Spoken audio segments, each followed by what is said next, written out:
श्रावण सोमवार के इस पुनीत पावन अवसर में अपन सब श्रावण महीने के पहले प्रथम सोमवार को बाबा देवाधिदेव महादेव की पावन कथा को श्रवण कर रहे हैं। भाग्यशाली हैं श्री प्रमोद जी दुबे, श्रीमती महिमा जी दुबे इंदौर से, जो बाबा देवाधिदेव महादेव की यह पावन कथा के मुख्य यजमान पद ग्रहण करे हैं। बड़े भाग्यशाली हैं श्रीमती कल्पना श्री राम किशोर जी बोरबन बैतूल से, जो इस पावन शिव महापुराण कथा के मुख्य यजमान का पद ग्रहण करे हैं। माउंट आबू में बैठी हुई सुमित्रा बाई सोलंकी जी, जिनका आत्मीय प्रेम कुबेरेश्वर धाम पर रहा है, ऐसे ये दोनों जजमान इंदौर और बैतूल के बाबा शिव की कृपा से सावन महीने की श्रावण शिव महापुराण की कथा को करवाकर आप और हमको कृतार्थ किया है। एक बार दोनों जजमानों के लिए जोरदार ताली बजाकर स्वागत। जो बाबा देवाधिदेव महादेव के कृपा पात्र हैं, आप सब भी भगवान शिव की कृपा से श्रावण महीने के सोमवार की यह पावन कथा आस्था चैनल पर, फेसबुक, यूट्यूब पर ऑनलाइन श्रवण कर रहे हैं।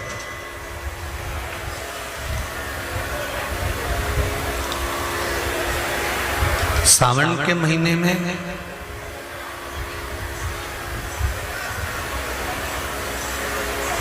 जलवृष्टि भी होती है, कीचड़ भी रहता है,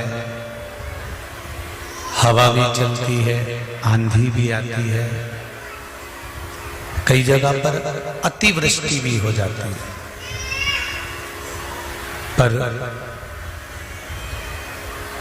शंकर के जो भक्त होते हैं, शिव के जो गण होते हैं, शंकर के जो उपासक होते हैं, वो इसका स्मरण ना करते हुए श्रावण महीने में शिव मंदिर में जाकर एक लोटा जल, 2 लोटा जल समर्पित अवश्य करते हैं।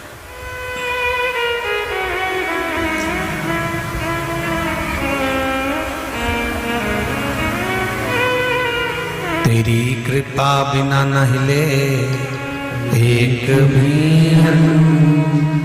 लेते श्वास, तेरी कृपा से हे गंगाधार मुक्तिदार ओमकार तू, ओमकार तू आयो शरण तिहारी शंभु तार तार तू। हम जो भाव लेकर भगवान का भजन करते हैं, देखो कितनी कितनी दूर से आप लोग यहाँ पधारे हो। कथा तो ऑनलाइन है, इसके बाद भी अगर आप बाबा के धाम पहुंचे हो, 15 मिनट भी अगर आप यहाँ बैठे हो या 20 मिनट भी आप बैठे हो, तो दिल से शिव महापुराण के कथा को श्रवण करना, जिससे जो आशा लेकर आप यहाँ पधारे हो, बाबा देवाधिदेव महादेव आपकी मन की मुराद पूर्ण करके 3 महीने में आपको वापस यहाँ बुला।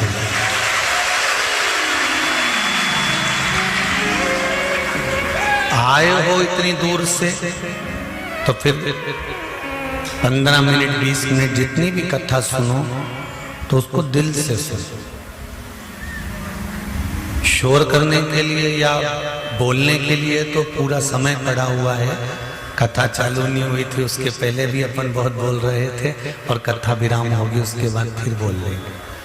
पर कथा के मध्य में पानी भी गिरेगा, जलवृष्टि भी होगी, तो टीन शेड बने हुए हैं, गौशाला बनी हुई है, वहां जाकर बैठ जाना, पर मौन चुप रहेगा। अविरल भक्ति और मुक्ति का केंद्र बिंदु है शिव महापुराण की कथा।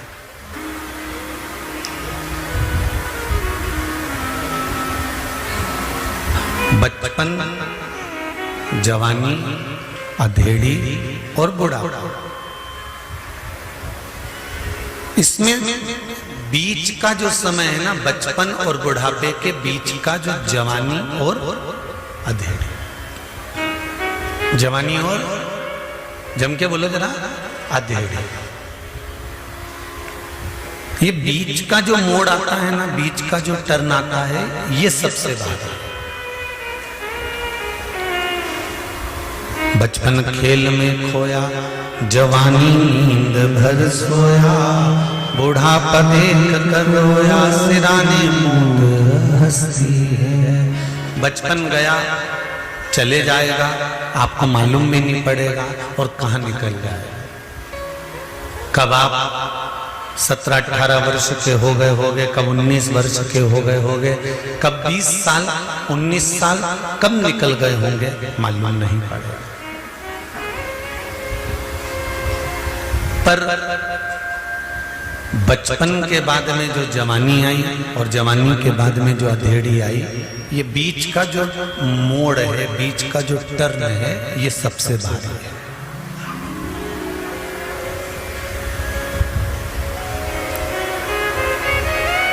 जितनी भी लूटपाट होती है ना, वो कहते हैं ना, हम तो रास्ते से जा रहे थे और बीच में किसी ने हमको लूट लिया। बोलो सही है कि गलत है? हम जा रहे थे और एक मोड़ ऐसा आया, उस मोड़ में बीच में किसी ने गाड़ी अड़ा दी और बीच में हमको लूट लिया।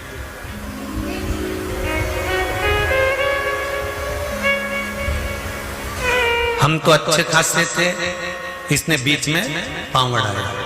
हम अच्छे थे, ये बीच में फंस गया। अभी बात में अगर आप लोग बैठे हो और कोई आकर अगर बीच में बैठ जाएगा तो ये आप कह दोगे हम तो अच्छे बैठे थे, ये बीच में फंस गए।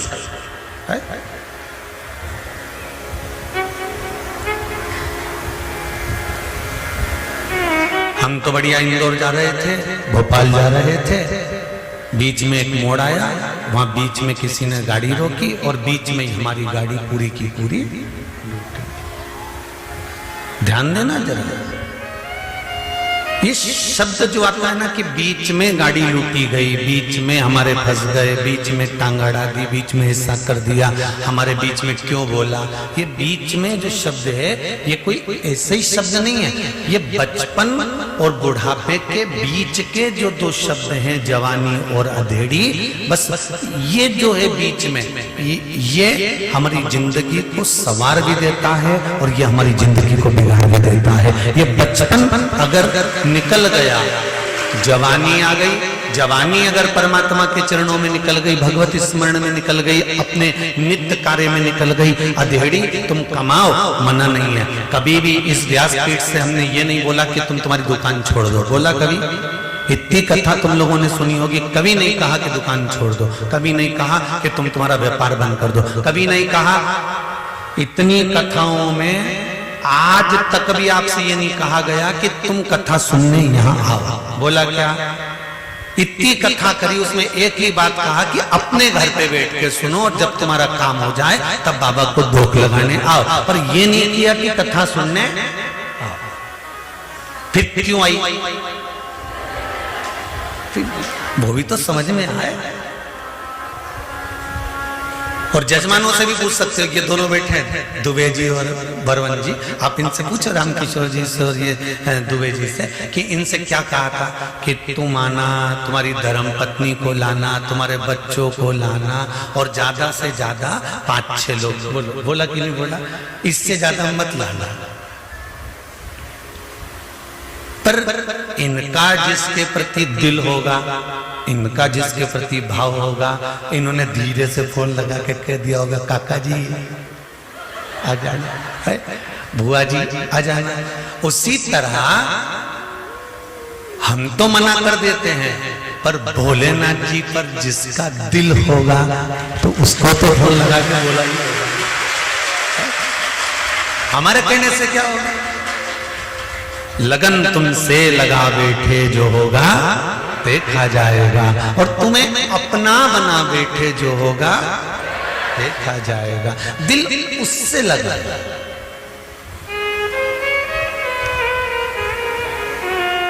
अब ये राम किशोर जी के भी बहुत सारे रिश्तेदार होंगे और दुबे जी के भी बहुत सारे रिश्तेदार होंगे, पर इनने भी फोन उसी को लगाया होगा जिसको कथा में रुचि होगी और जिससे इनका जरा आत्मीय प्रेम ज्यादा होगा। ऐसे तो ढेर, जैसे कोरोना में जो शादी हुई थी ना, तुम्हें मालूम है? तुम्हें ही नहीं बुलाया होगा। कोरोना में जो शादी हुई, उस शादी में 50 लोगों को बुलाना था। अब 50 में जो गिनती में थे बिल्कुल VIP ने खास उन्हीं को बुलाया गया। तो उसी तरह देव अधिदेव महादेव यदि आपको उज्जैनी बुला रहा है, काशी बुला रहा है, कुबेरेश्वर धाम बुला रहा है, तो ये उसकी मर्जी है, इसमें किसी की मर्जी नहीं चल सकती। ये उसका मन, ये उसका स्मरण। तो बीच का जो समय है, बचपन गया जाने तो, जवानी मत बिगड़ने देना, अधेड़ी मत बिगड़ने देना, और बुढ़ापा तो जैसा जाएगा ये अपने को भी नहीं मालूम है महाराज, अपने को। बचपन खेल में खोया, जवानी नींद भर सोया, बुढ़ापा देख कर रोया, सिराने मौत हंसती है। अपने बीच का जो समय है, हम बिल्कुल मना नहीं करते कि आप दुकान मत जाओ या व्यापार मत करो या व्यवसाय मत करो। शिव महापुराण की कथा में भगवान शंकर ने बारंबार कहा है, पार्वती, जो मनुष्य अपने कर्म को करता है और कर्म की ओर आगे बढ़ता चले जाता है, जैसे नंदी मुझे देखता रहता है और अपने कर्म में लगा रहता है, जो व्यक्ति अपने लक्ष्य को निश्चित कर कर चलता है और अपना कर्म करता रहता है, पार्वती, उसको मंजिल तक पहुंचाने की जवाबदारी मेरी होती है, फिर उसको मंजिल में दे देता है। गीता में भी भगवान कृष्ण ने कहा कि कर्म प्रधान है, तुम कर्म करिए।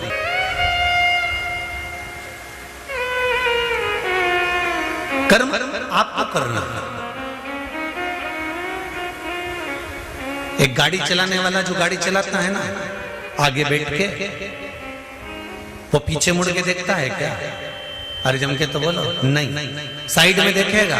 नहीं। इधर देखेगा? नहीं। और जितनी सवारी इसमें पीछे बैठी हुई है ना, जितनी सवारी साइड में बैठी हुई है ना, ये तो केला छील के केला खा रहे, एप्पल खा रहे, मूंगफली छील के खा रहे, खूब प्रेम से बात करते करते जा रहे, गप्पे भी लगा रहे, एक दूसरे को कूट भी दिया पकड़ गाड़ी के अंदर, पानी भी ढोल दिया, शीशे में से देख भी रहे हैं, खिड़की भी खोल रहे हैं, बंद भी कर रहे हैं, बात भी कर रहे हैं, गप्पे भी लगा रहे हैं, खुश भी हो रहे हैं, रो भी रहे हैं, हंस भी रहे हैं, गा भी रहे हैं। ये जितने ड्राइवर के आसपास में बैठे हुए हैं, जितने ड्राइवर के पीछे बैठे हुए हैं, जितने पीछे की सीटों पर बैठे हुए हैं, जितने साइड की सीटों में बैठे हुए हैं, ये सब अपना अपना काम कर रहे हैं। अब ये मैसेज भी कर रहे हैं, ये मोबाइल भी चला रहे हैं, और ड्राइवर क्या कर रहा है? गाड़ी चला रहा है। अगर ड्राइवर मैसेज करेगा तो तुम मंजिल तक पहुंचोगे क्या? ड्राइवर मोबाइल चलाएगा तो मंजिल तक पहुंचोगे क्या? नहीं। ड्राइवर अगर बातें करेगा, गप्पे लगाएगा, इधर उधर देखेगा, तो मंजिल तक तो नहीं पहुंचोगे ना, वो यम के पास जरूर पहुंच जाओगे। ड्राइवर की दृष्टि सामने है और वो गियर पर गियर लगा रहा है, स्पीड ब्रेकर आकर गाड़ी भी रोक रहा है, चले जा रहा है, उसकी मंजिल सामने है, वो गाड़ी को दौड़ा रहा है, भगा रहा है, और मंजिल तक पहुंचना है तो दृष्टि सम्मुख में रखी है। उसी तरह शिव महापुराण की कथा कहती है, ये पूरा शरीर गाड़ी है, इसकी इंद्रियां इसके पहिए हैं, और मन रूपी ड्राइवर इसको चला रहा है। बस इस ड्राइवर को शंकर के सामने जाकर खड़ा कर दो तो मंजिल निश्चित हो जाएगी। शिव के सम्मुख में ले जाकर खड़ा करो तो मंजिल तक पहुंच जाओ। तेरा ही दिया मैंने खाया पिया रे, तेरा शुक्रिया रे, तेरा शुक्रिया रे। भगवान के सम्मुख में, भगवान की चौखट पर इसकी दृष्टि है। कल कथा में अपन ने सुना था सुयशा, और वो सुयशा नंदी की धर्म पत्नी।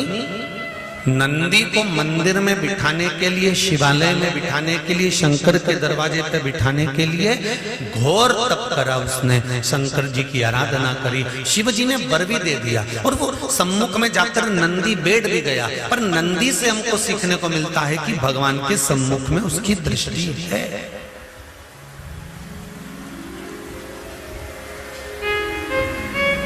मैंने सारे नजारे देख लिए, एक तेरा नजारा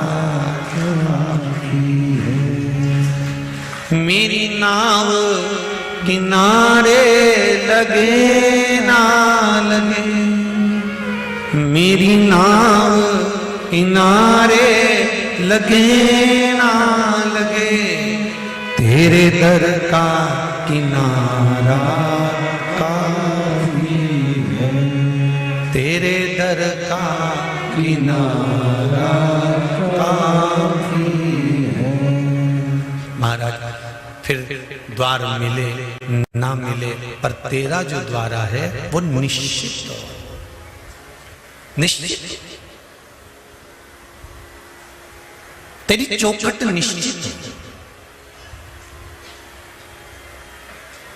आज सावन का पहला सोमवार है, शंकर जी के मंदिर गए होगे, शिव जी पे एक लोटा जल कंकर शंकर पे भी तुमने यहां आकर भी चढ़ाया होगा। जाते जाते बाबा से एक बात कहकर जरूर जाना, जैसे सावन के महीने में जल बरसता है और वो जल बीज पर पड़कर अंकुरित होकर फल देता है, उसी तरह सावन के महीने में मैंने भी एक लोटा जल चढ़ाया है। वो भी ऐसा जल हो कि मेरे जीवन में सुख को अंकुरित करे और मेरा जीवन धन्य हो जाए। ऐसी कृपा, ऐसी दया करना। हम तेरे धाम में, हम तेरी चौखट पर कथा सुनने के लिए आए, तेरे दरवाजे, तेरी चौखट, तू कृपा करेगा तब सुख मिलेगा। तेरी कृपा बिना न हिले एक भी लेते हैं श्वास, तेरी कृपा से।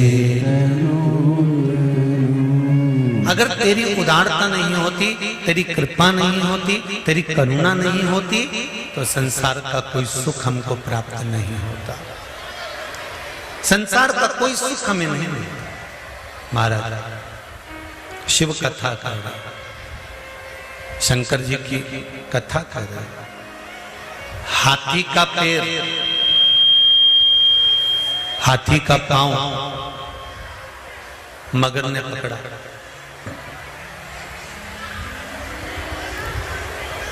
और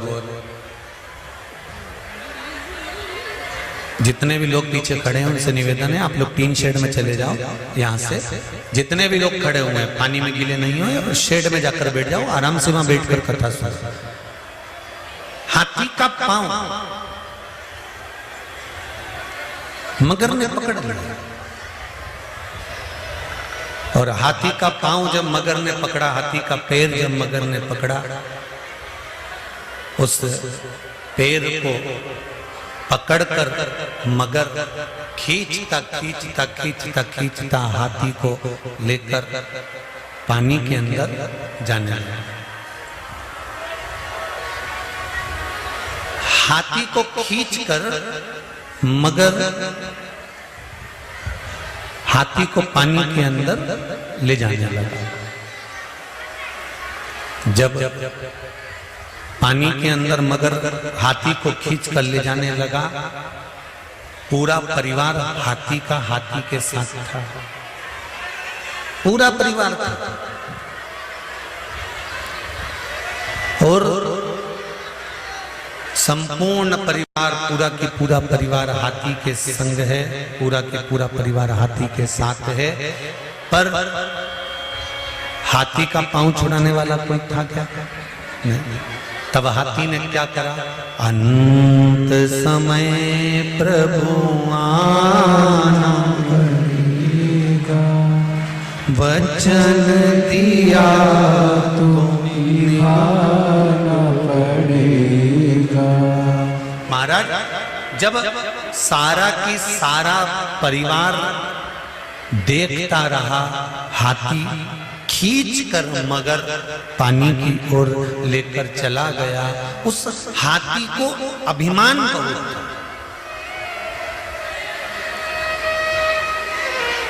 था, उस हाथी को अहंकार बहुत। और हाथी को अहंकार किस चीज का था? हाथी को अभिमान किस चीज का था? हाथी को अभिमान था कि मेरे पास में बल बहुत है, मैं बहुत बड़ा हूं, बहुत विशाल हूं, मेरे पास में बल बहुत। हाथी को अभिमान इस चीज का था कि मेरे पास में बल बड़ा है, मेरे पास में बहुत बल है, मैं बड़ा विद्वान हूं, मेरे पास में बहुत सारा, मेरा शरीर बड़ा विशाल है, बहुत प्रबल है और मुझे कोई हरा नहीं सकता, और मेरा परिवार मेरे साथ में है। यह हाथी का अभिमान था, यह हाथी की अभिमतता थी, यह हाथी का अहंकार था। पर जब हाथी का पांव पकड़ा और हाथी का पांव पकड़कर जब पानी के अंदर गया, जाने के बाद हाथी का पांव पकड़कर पानी में जाने के बाद पानी में हाथी धीरे धीरे धीरे धीरे धीरे धीरे समाने लगा, धीरे धीरे डूबने लगा। तब हाथी का पूरा शरीर पानी के अंदर चले गया। केवल हाथी की सूंड हाथी ने ऊपर कर ली और उससे श्वास ले रहा था, वो भी धीरे धीरे धीरे धीरे पानी में जाता जा रहा था, थोड़ा सा ही बचा था। तब हाथी ने विचार कर लिया कि अब मुझे कुछ ना कुछ करना पड़ेगा, मेरा परिवार मेरा साथ नहीं दे रहा, मेरा कुटुंब मेरा साथ नहीं दे रहा, अब मृत्यु की घड़ी सामने आकर खड़ी हो गई है। तब उस हाथी ने क्या करा? तब परमात्मा को पुकारना प्रारंभ, तब उस भगवान को बुलाया, तब उसको कि भरोसे थारे चाले रे भोले जी मारी नाम, भोले जी मारी नाम, प्रभु जी मारी नाम, भरोसे थारे चाले रे भोले जी मारी नाम, भरोसे थारे चाले रे भोले जी मारी नाम। आओ से दोनों हाथों से भोले जी मारे नाम, शंभो जी मारे नाम, भोले जी मारे नाम, शंभो जी मारे नाम, भरोसे थार चाले रे प्रभु जी मारे नाम, भरोसे थार चाले रे भोले जी मारे नाम। जय हो।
नहीं है मारो परिवार, ओ नहीं है मारो कुटुंब कबीलो, नहीं मारो परिवार, नहीं है मारो कुटुंब कबीलो, नहीं मारो परिवार, नहीं है मारो कुटुंब कबीलो, नहीं मारो परिवार। आप बिना दूजो नहीं कोई, ओ भोले आप बिना दूजो नहीं कोई, जग में तारनहार, भरोसे तार चाले हो भोले जे मारी नाम, भरोसे तार चाले हो भोले जे मारी नाम, भोले जे मारे नाम, शंभो जे मारे नाम, भोले जे मारे नाम, शंभो जे मारे नाम, भरोसे थारे चाले हो भोले जे मारे नाम, भरोसे थारे चाले हो भोले जे मारे नाम। भोले हर हर भोले।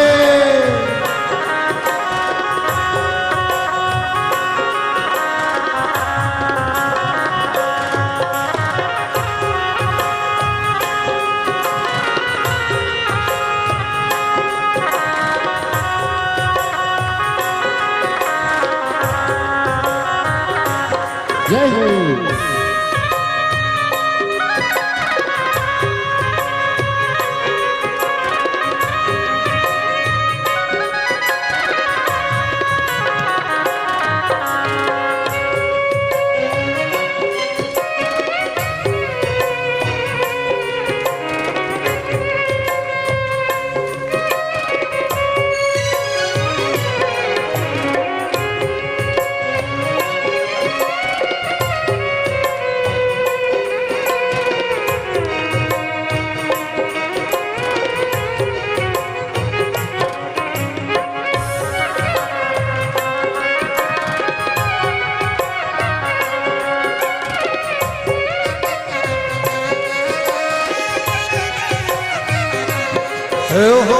कहे कबीर सुनो भाई साधु, किस विधि उतरा पाहु, कहे कबीर सुनो भाई साधु, किस विधि उतरा पाहु, कहे कबीर सुनो भाई साधु, किस विधि उतरा पाहु, कहे कबीर सुनो भाई साधु, किस विधि उतरा पाहु।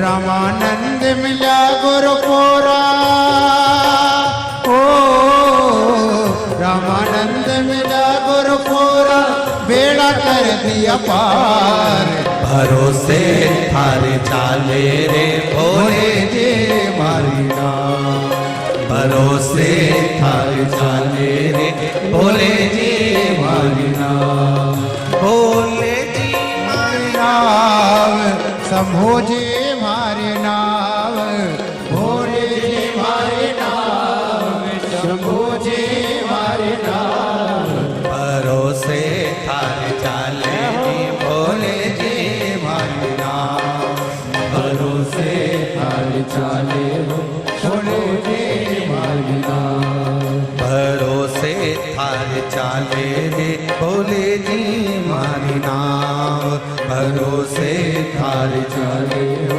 भोले जी मारी नाम, भरोसे थारे चाले रे भोले जी मारी नाम, भरोसे थारे चाले रे भोले जी मारी नाम। भगवान शिव की कथा कर रही है कि हम शंकर के भरोसे पर, हम शिव के आश्रित हैं। महाराज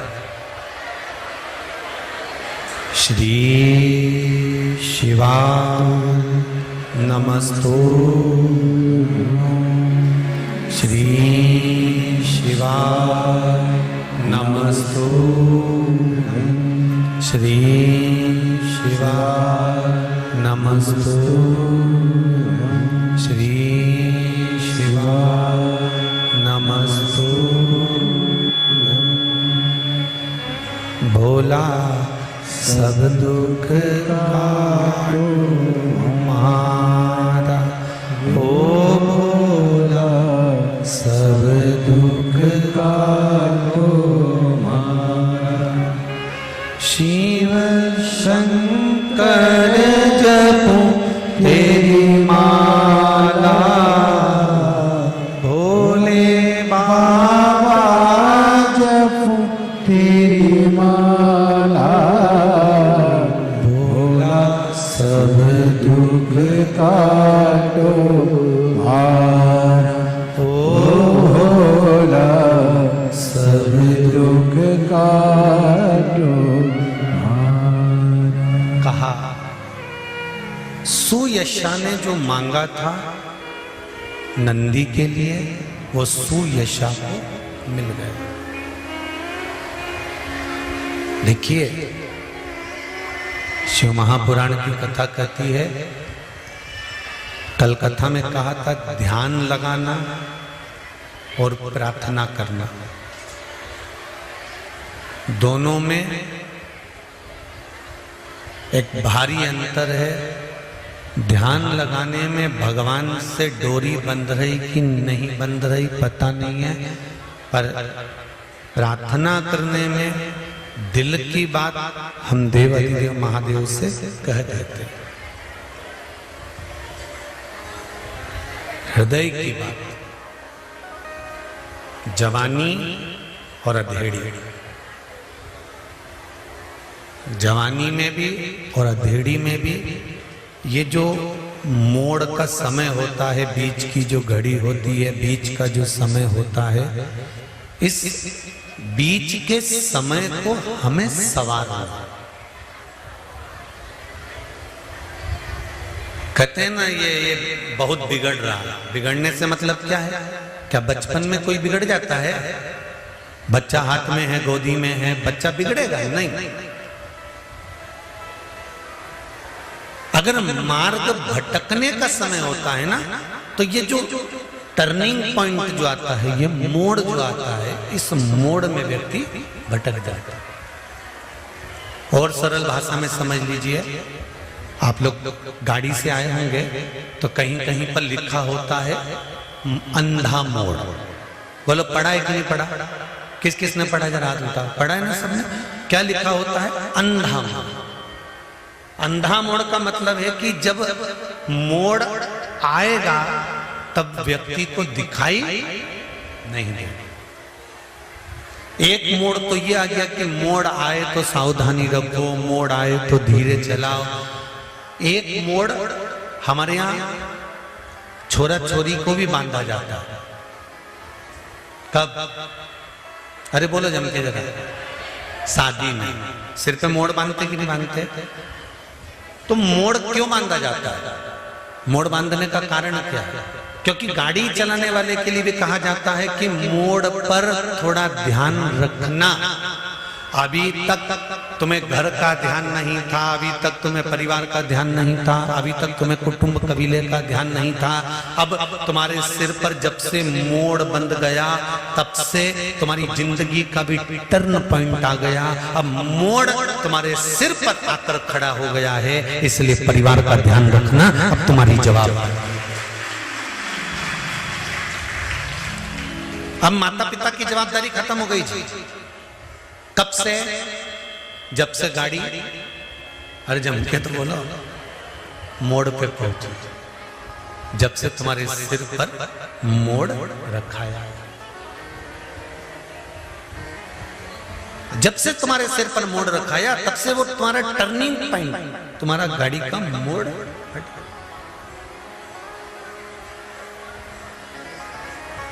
महाराज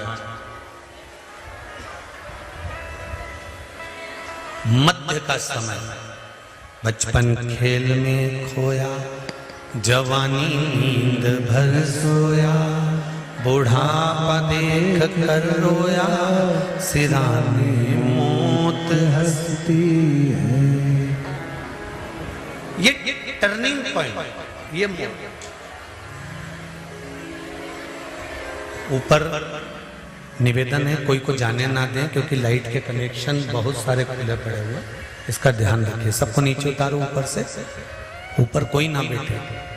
शंभू, लाइट के कनेक्शन बहुत खुले हैं, इसलिए ऊपर किसी को नहीं जाने दें, नीचे उतार दीजिए सबको। श्री शिवाय नमस्ते।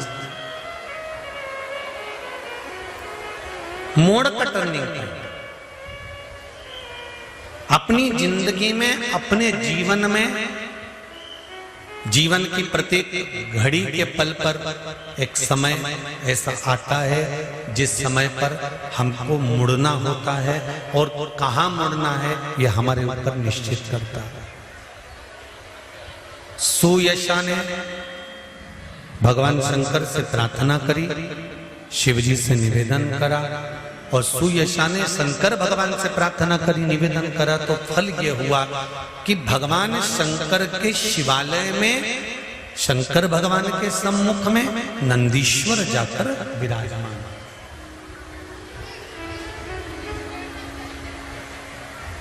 देखिए,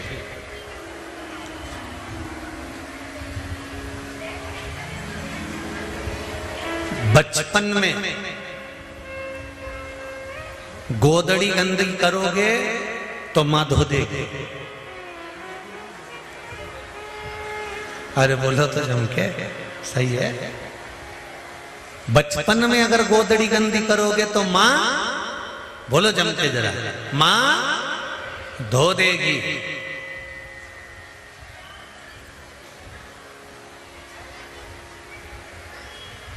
पर जवानी में, अधेड़ी में अगर ये गोदड़ी गंदी करोगे तो इसको कोई दूसरा नहीं धोएगा, धोना तुमको ही पड़ेगा, और वो कर्म के भोग भोग कर धोना।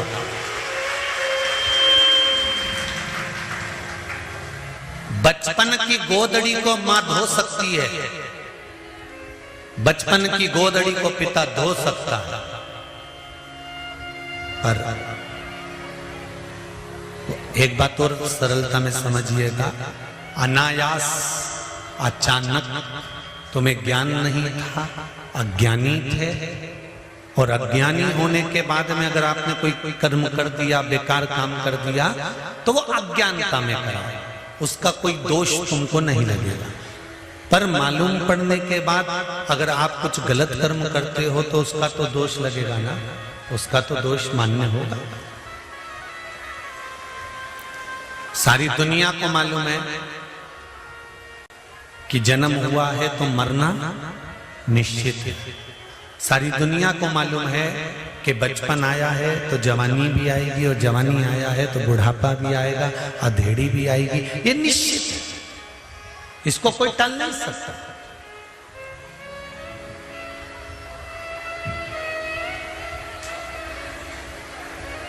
सारी दुनिया को मालूम है कि बचपन आया है तो जवानी भी आएगी, जवानी आई है तो अधेड़ी भी आएगी, अधेड़ी आई है तो बुढ़ापा भी आएगा। प्रत्येक संसार में जन्म लेने वाले मनुष्य को, बच्चे से बच्चा, छोटे से छोटा व्यक्ति को भी ये ज्ञान है कि एक ना एक दिन मरना है, पर किसी को ये मालूम है कि कब मरना है।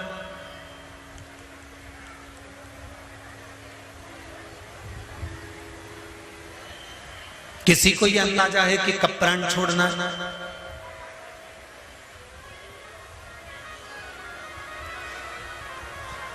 दक्ष प्रजापति के यहां जब 60 कन्याओं का जन्म हो गया, तब दक्ष प्रजापति ने मां जगदम्बा से, मां देवी से, भवानी से विनती करी, और विनती कर कर कहा, मां मेरे घर में एक बेटी का जन्म और हो जाए।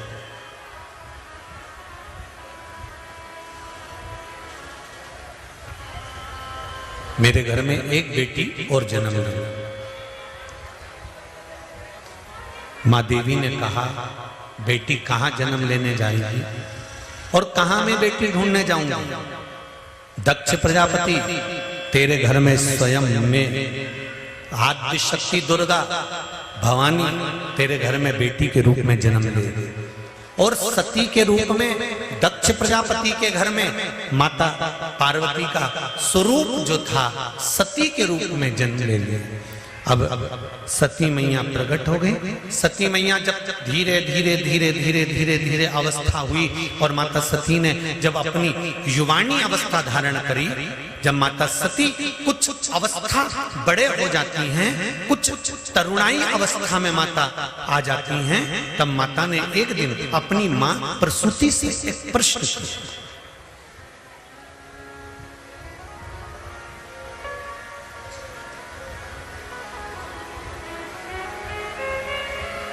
अपनी माता प्रसूति से एक प्रश्न किया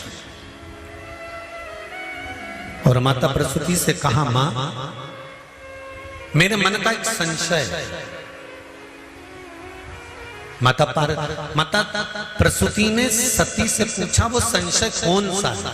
बता तू क्या संशय तेरे मन में?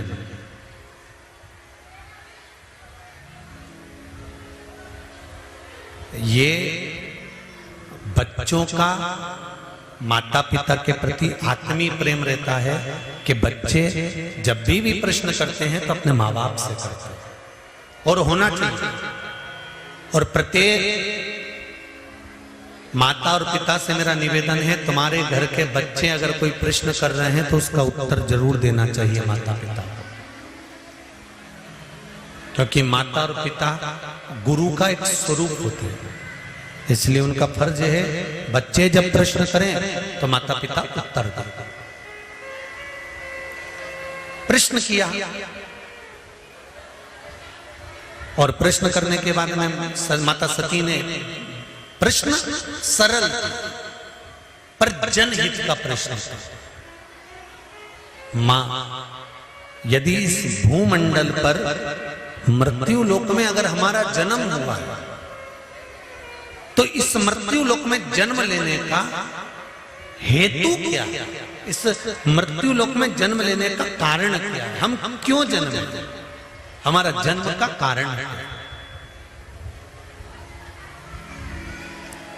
कहा, प्रसूति मां बोली, सती प्रसूति की सबसे छोटी लड़की थी और घर का जो छोटा मनक होता है, घर का जो छोटा बेटा होता है, घर की जो छोटी बेटी होती है, घर की जो छोटी संतान होती है, माता पिता का जो प्रेम होता है वो छोटे के प्रति जरा ज्यादा होता है। इसलिए हम आपको बार बार कथाओं में भी कहते हैं कि भगवान से प्रार्थना करना कि हमको किसी परिवार में बड़ी बहू बनाकर मत भेजें। जो घर की बड़ी बहू होती है ना, उसको बहुत सुन के चलना पड़ता है, बहुत संभाल के चलना पड़ता है। जरा जरा सी बात में सास चिल्ला के दौड़ जाती है। आंखनी थी, तू तो बड़ी थी, तू तो बड़ा था, तेरे में अकल नहीं थी। और घर की जो छोटी बहू होती है ना, वो थोड़ा सा भी काम बिगाड़ देती है ना तो भी सास के मुंह से नहीं निकलता, छोटी है, छोटी, अभी तो छोटी है, अभी अभी कोई इसमें अक्ल है, अभी अभी तो आई है, शादी हुई है, नई नई आई है, उसमें अक्ल है। और फिर बड़ी बहू इतना कह दे कि हम ब्याह कर आए थे, शादी कर आए थे, तो 6 महीने में हमको तो कह दिया था कि तुम इतनी बड़ी आई हो, काम करो। और वो अब छोटी है, 2 साल में भी, 4 साल में भी, 6 साल में भी, छोटी हमेशा छोटी ही रहती है।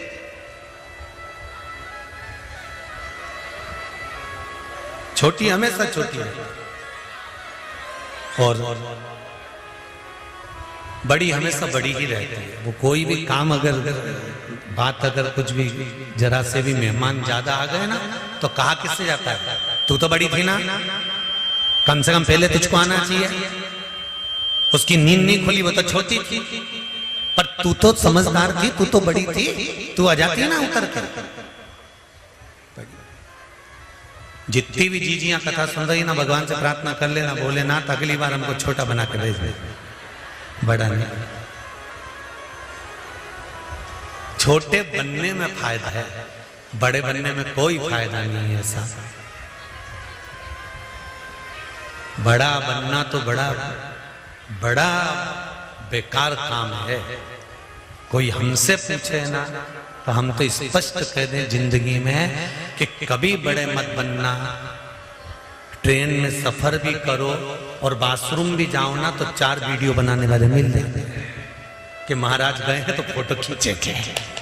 अब ये स्थिति, पंडित जी सत्य कह रहे हैं महाराज। अगर छोटे हो ना, कहां जा रहे हो, कहां आ रहे हो, क्या कर रहे हो, क्या बोल रहे हो, कोई मतलब नहीं रहता। पर जब आप बड़े बनते चले जाते हैं तो आप क्या बोल रहे हो, किसके लिए बोल रहे हो, कैसे बोल रहे हो, आपने क्या बोला, वो सारी चीजें निकाल के रख ली जाती है कि कैसे बोला, क्यों बोला, किसके लिए बोला, कहां खड़े थे, कहीं ठेले पे खड़े होकर हाथ ठेले पर चाउमीन तो नहीं खा रहे थे, कहीं पानी पतासा तो नहीं खा रहे थे। बड़े जब बन जाते हैं तो बड़ा ध्यान रखना, पर छोटे में कोई ध्यान रखना है क्या? नहीं। शिव महापुराण की कथा कर रही है, जब तक तुम छोटे हो तुम्हारी गोदड़ी अगर गंदी भी कर दोगे तो उसको मां जम के बोलो जरा धो देगी। अगर बचपन में गोदड़ी गंदी करी तो मां धो देती है, पर जवानी में अधेड़ी में अगर कोई शरीर गंदा हो गया, ये गोदड़ी गंदी हो गई तो इसको मां नहीं धो सकती। इस गोदड़ी को तो फिर हमें खुद को धोना पड़ेगा, क्योंकि बच्चा जब बड़ा हो जाता है तो मां भी कह देती है थप्पड़ मार के, इतना बड़ा हो गया अभी भी गंदगी कर रहा है, चल अपने कपड़े खुद धो। बोलो सही है कि गलत है? उठा अपनी पैंट धो के ला, उठा अपना चड्डा धो कर ला, उठा अपना शर्ट धो के ला। अब तो तू बड़ा हो गया, अपने कपड़े तो खुद धो सकता है। जब छोटे थे तब मां धोती थी, जब बड़े हो गए और अगर कपड़ा गंदा हो गया, गोदड़ी गंदी हो गई तो उसको कोई नहीं धोएगा, धोना तुमको पड़ेगा। उसी तरह बचपन का किया गया कर्म भगवान माफ कर सकता है, पर जवानी और अधेड़ी में किए गए कर्मों को भगवान माफ नहीं करता, उसे भोगना ही पड़ता।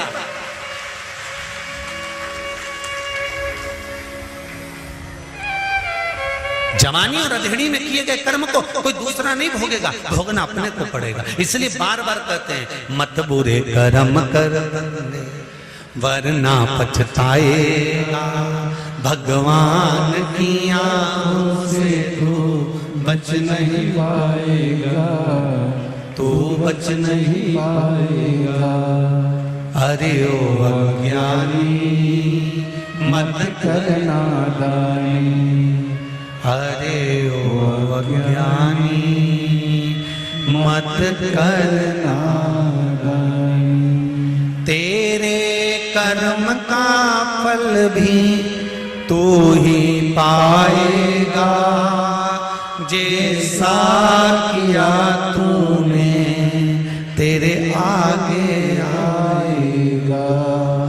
मत बुरे कर्म कर बंदे, मत बुरे कर्म कर बंदे, वरना पछताएगा, भगवान की आंखों से तू बच नहीं पाएगा, तू बच नहीं पाएगा। बड़ा मुश्किल है,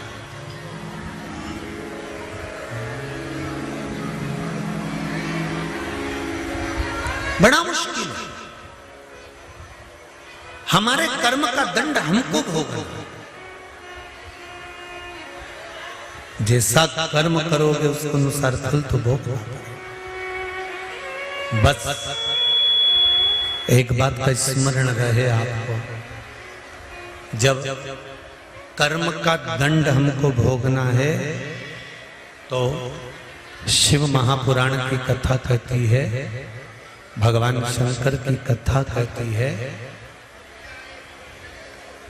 शिव तत्व कहता है कि इस कर्म के दंड को भोगने में मेरे भोलेनाथ जी की शरणागति को पकड़ लेना चाहिए।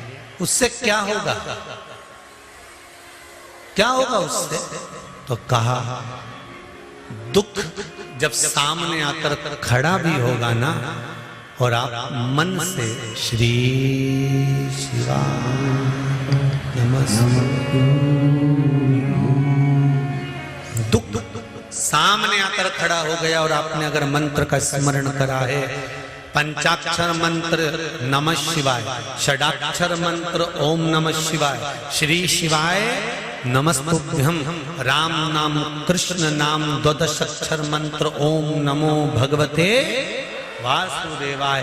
तुम राम जप रहे हो, तुम कृष्ण जप रहे हो, तुम शिव जप रहे हो, तुम श्री शिवाय नमस्तुभ्यम जप रहे हो, तुम जिस शंकर का स्मरण कर रहे हो, राम और कृष्ण का स्मरण कर रहे हो, तुम्हारा दुख अगर भारी भी है तो उस मंत्र के जाप से थोड़ा सा कम हो जाता है। जैसे हाथी का पांव मगर ने पकड़ा, पांव खींचकर पानी में ले गया, हाथी डूब रहा है, परिवार खड़ा देख रहा है, रो रहा है, चिल्ला रहा है, चीख रहा है, पर हाथी को लगा वैसे काम नहीं चलेगा, अपने कर्म का दंड अपने को भोगना है। तब हाथी ने भगवान को बुलाना प्रारंभ करा और परमात्मा आए कि नहीं आए? आए ना, दौड़ प्रार्थना स्वीकार करिए, प्रार्थना स्वीकार करिए। और जब बैठो प्रार्थना स्वीकार करिए, दिल की बात हम जब भगवान से कहते तो भगवान उसको स्वीकार करता, भगवान उसको स्वीकार करेगा।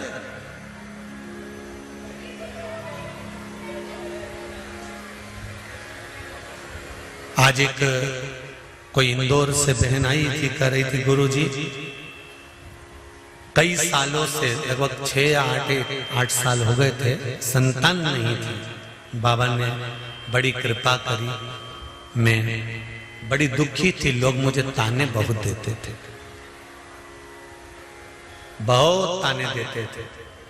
तब एक बार शिव महापुराण की कथा सुनी और बाबा से टीवी के सामने बैठकर ही विनय करा, तो बाबा ने मेरी झोली भरी, उसको धोख लगाने, कहीं बैठी हो तो उसको बच्चे को भी लेकर आई थी कि ये इस कुबरेश्वर महादेव की देन है, उसकी कृपा है, उसकी कृपा।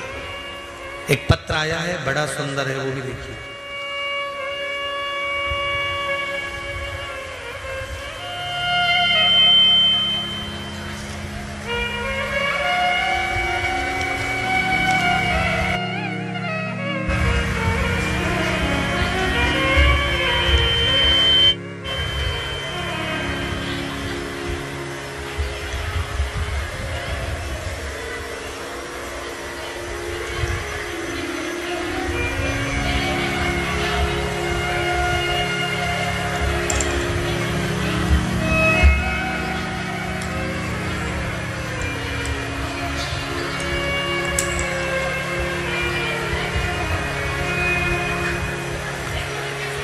कीर्ति कृष्ण कांत जी वाजपेयी, कोथल कुंड, भैंसदेही, जिला बैतूल। कहीं बैठे हो तो हाथ हिलाइए। कीर्ति कृष्ण कांत वाजपेयी, कोथल कुंड, भैंसदेही, जिला बैतूल। कहीं बैठे हो तो हाथ हिलाइएगा। पत्र में लिखा है, श्री शिवाय नमस्तुभ्यम, तेरी कृपा बिना ना हिले एक भी अणु, लेते हैं श्वास तेरी कृपा से तनु तनु। हे गंगाधार मुक्ति द्वार ओमकार तू, आयो शरण तिहारी प्रभु तार तार तू। मैं बहुत दुखी थी अपने पति के शराब की लत के कारण। गुरुजी आपके बताए अनुसार उपाय करी। 10 जनवरी की अष्टमी को 31 बेलपत्र, 31 चावल और 31 मूंग का उपाय किया।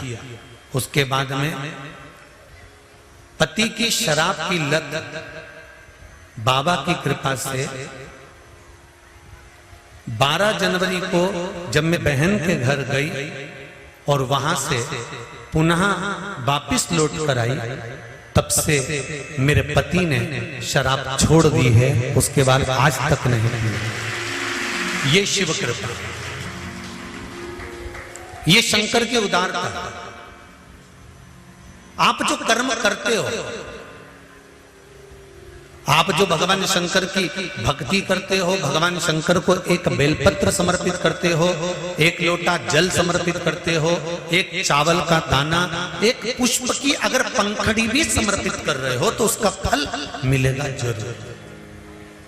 वो फल टल नहीं सकता।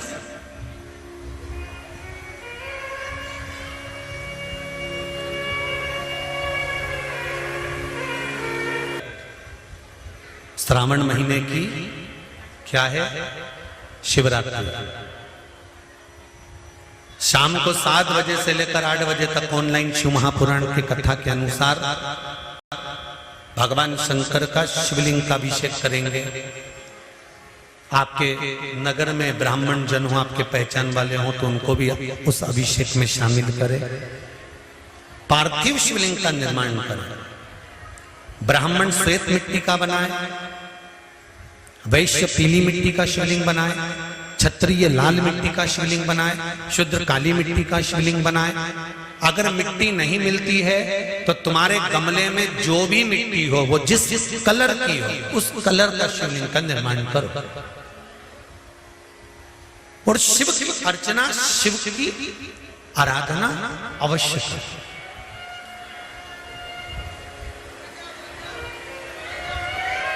शंकर भगवान को गेहूं के दाने 21, कमलगट्टे 5, चावल के दाने, आखा चावल, आखा चावल जानते हो आप लोग, पूरा पूरा चावल 108, काली मिर्च 21, काली तिल 1 चुटकी, धतूरा 1, बेलपत्र 7 पत्ते, 7 नग, शमी के पत्र 7, पुष्प फूल और गुलाब के फूल मिल जाएं तो 7 नग। पुष्प फूल मिल जाएं, अगर गुलाब का लाल फूल मिल जाए तो ठीक, नहीं मिले तो गुलाब का फूल मिले तो उसकी पंखड़ी भी निकाल सकते, पर थोड़ा सा कलर लाल होना चाहिए। हम सफेद फूल का इसलिए मना कर देते हैं क्योंकि जिस समय पर ब्रह्मा जी शिवलिंग का छोर का पता करने गए थे, उस समय पर केतकी के फूल को साथ में लेकर आ गए थे। किसी के स्मरण में ना रहे और वो भूल से केतकी का फूल उठा लाया और अभिषेक में चढ़ा दिया तो दोष तो उसको भी लगेगा। इसलिए हम सफेद फूल का वर्णन नहीं करते। हम कहते कि लाल फूल एक छोटा सा चढ़ा दो, उसकी पंखड़ी निकालकर साथ चढ़ा दो, पर चढ़ाए लाल। हाँ, अगर केतकी को पहचानते हो तो फिर सफेद भी चढ़ा सकते हो, पर केतकी का मत चढ़ा। महाराज गुलाब का पुष्प 7 और अभिषेक की सामग्री दूध, दही, शहद, घी, शक्कर, इत्र, चंदन, 3 गोल सुपारी। गोल सुपारी एक गणेश जी, एक गोरा जी बनाने के लिए, एक संकल्प छोड़ने के लिए। हरोली चावल, मोली, कपूर, 2 घी के दीप, 1 दिया पूजन के समय प्रयुक्त करने के लिए, 1 दीप से भगवान की आरती करना, जनेऊ, काली मिट्टी या पीली मिट्टी या लाल मिट्टी या सफेद मिट्टी शिवलिंग का निर्माण करना।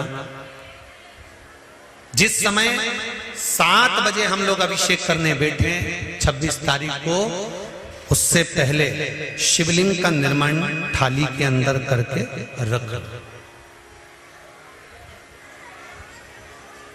और किस भाव से करना?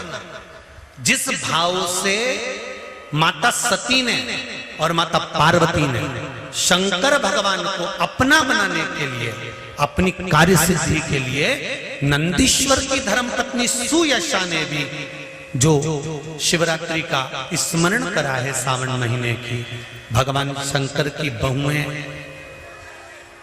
बल्ली देवी और देवसेना ने भी श्रावण महीने की शिवरात्रि का स्मरण करा है। भगवान श्री गणेश जी महाराज की धर्मपत्नी रिद्धि और सिद्धि ने भी श्रावण महीने की शिवरात्रि की पूजन करी है। माता पार्वती और माता सती ने भी श्रावण महीने की पूजन आराधना करी है। माता गंगा ने भी श्रावण महीने की पूजन आराधना करी है, तो क्यों नहीं हम श्रावण महीने की शिवरात्रि का स्मरण करें और अपने मन की कामना के लिए बाबा से विनय कर कर, बाबा से विनती कर कर उस सुख को पाए, भगवान से निवेदन करें।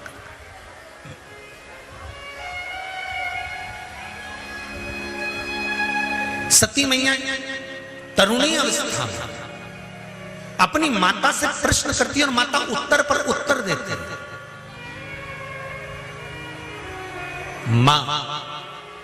माता सती ने एक प्रश्न और करा, मां इस शरीर का अंत कब का है? प्रसूति का उत्तर है, प्रसूति का उत्तर, इस शरीर का अंत कब है? तो माता प्रसूति ने कहा, जन्म का समय निश्चित हो सकता है पर मृत्यु का कोई समय निश्चित नहीं हो सकता। मां कहती है, सुनो पुत्री, जैसे एक आज के बच्चों को और पहले के समय में, आज के समय में जो पेन आता है ना, ये प्लास्टिक से ढका होता है, इसके अंदर कितनी शाई है ये हमको नहीं दिखती। दिखती है क्या? नहीं। पर पहले के समय में जो पेन आता था, उस पेन में कितनी शाई होती थी, कितनी कम हो जाती थी, वो हमको दिखती थी।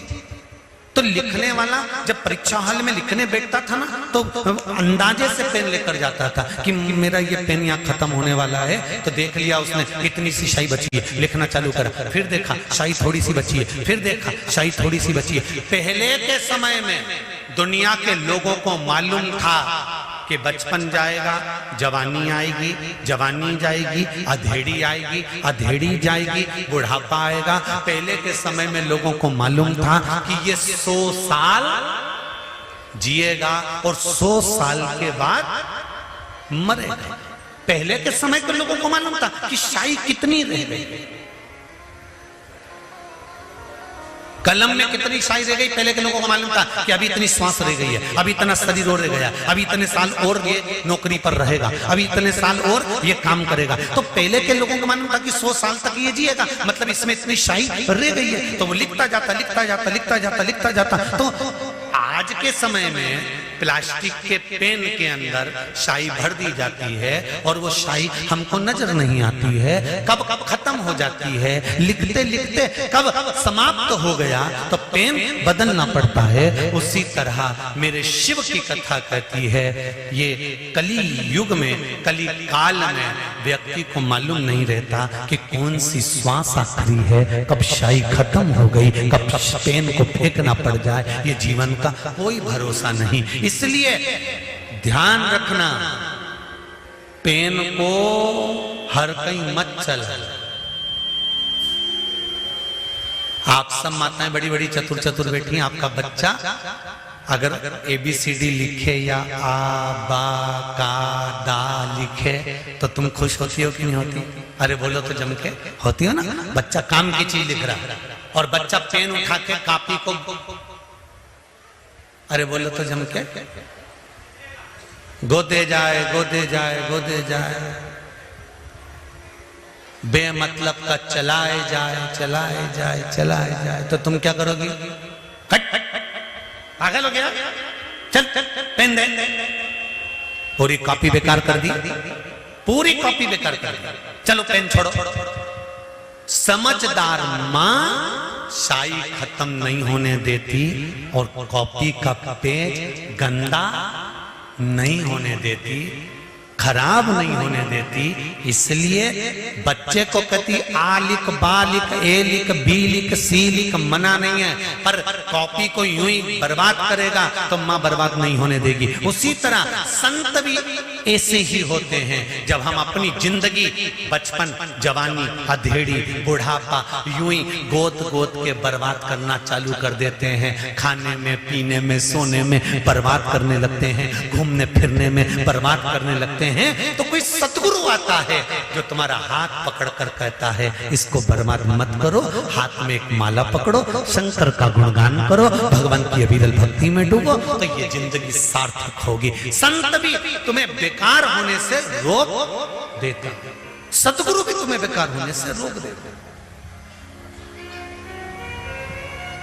अकाल मृत्यु वो मरे जो काम करे चंडाल का, काल उसका क्या बिगाड़े जो भक्त हो महाकाल का। शिव की आराधना करो, राम की आराधना करो, कृष्ण की आराधना करो, भगवान की आराधना करो, भगवान की अविरल भक्ति में डूबो। बचपन गया जाने दो, जवानी गई जाने दो, अधेड़ी गई जाने दो, पर बुढ़ापा मत बिगड़ने देना। अगर बुढ़ापा बिगड़ गया तो जिंदगी नरक पड़ जाएगी। इसलिए थोड़ा सा जीवन को संवारने का प्रयास करें।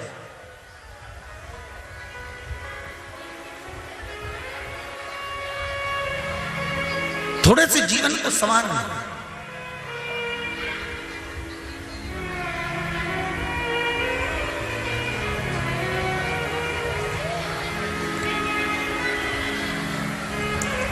सुनो नाथ अरज मेरी,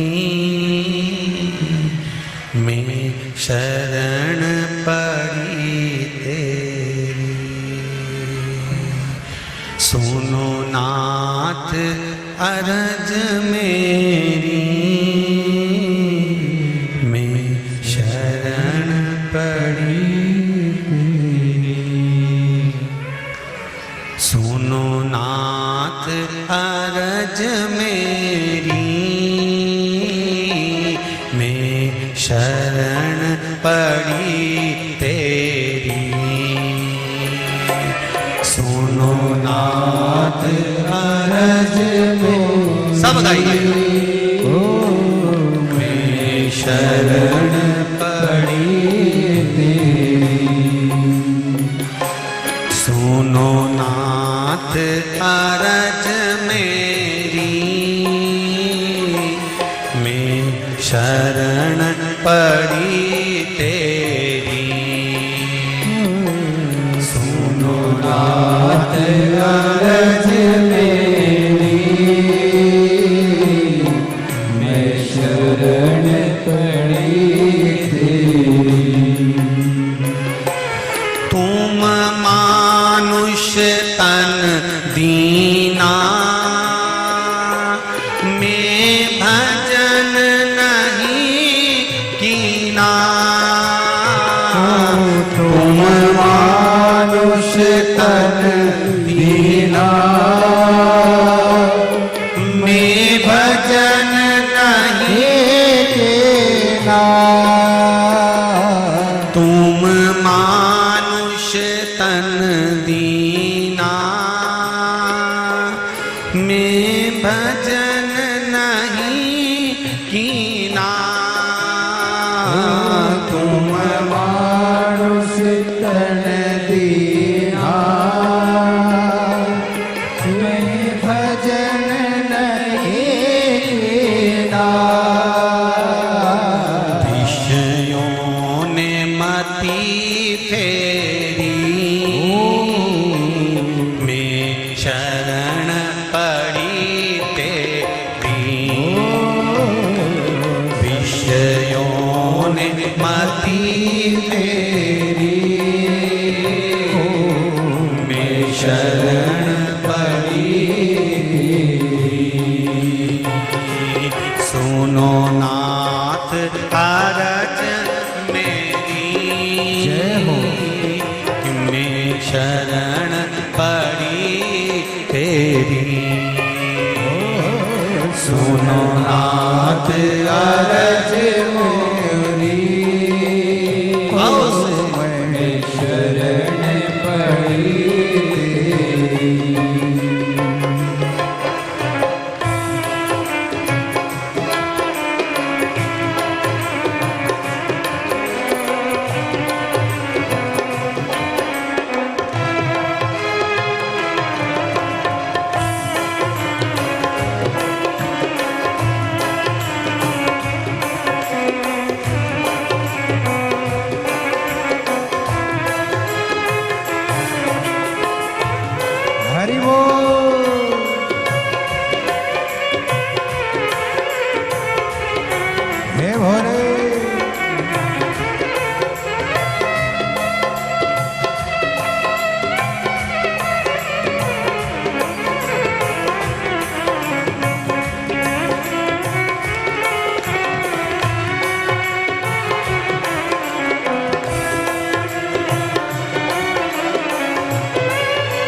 भोले हर हर भोले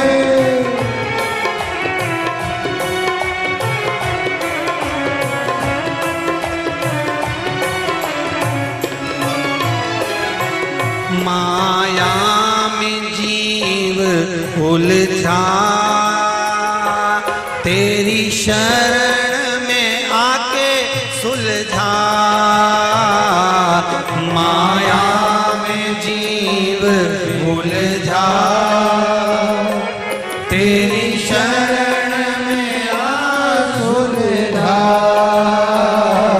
माया में जीव उलझा तेरी शरण में आ सुलझा। माया में जीव उलझा तेरी शरण में आ सुलझा। बड़ी जन्म मरण तेरी में शरण पड़ी तेरी। बड़ी जन्म मरण तेरी में शरण पड़ी तेरी। सुनो नाथ अरज मेरी में शरण पड़ी तेरी। सुनो नाथ अरज मेरी में शरण पड़ी तेरी। में शरण पड़ी तेरी में शरण पड़ी तेरी। में शरण पड़ी तेरी मैं शरण पड़ी तेरी। में शरण पड़ी तेरी में शरण पड़ी तेरी। मैं शरण पड़ी तेरी मैं शरण पड़ी तेरी। सुनो नाथ अरज मेरी में शरण पड़ी तेरी। सुनो नाथ अरज मेरी सब गाइए शरण पड़ी तेरी।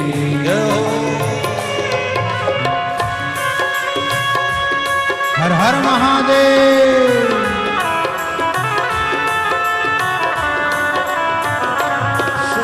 हर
बड़े भाव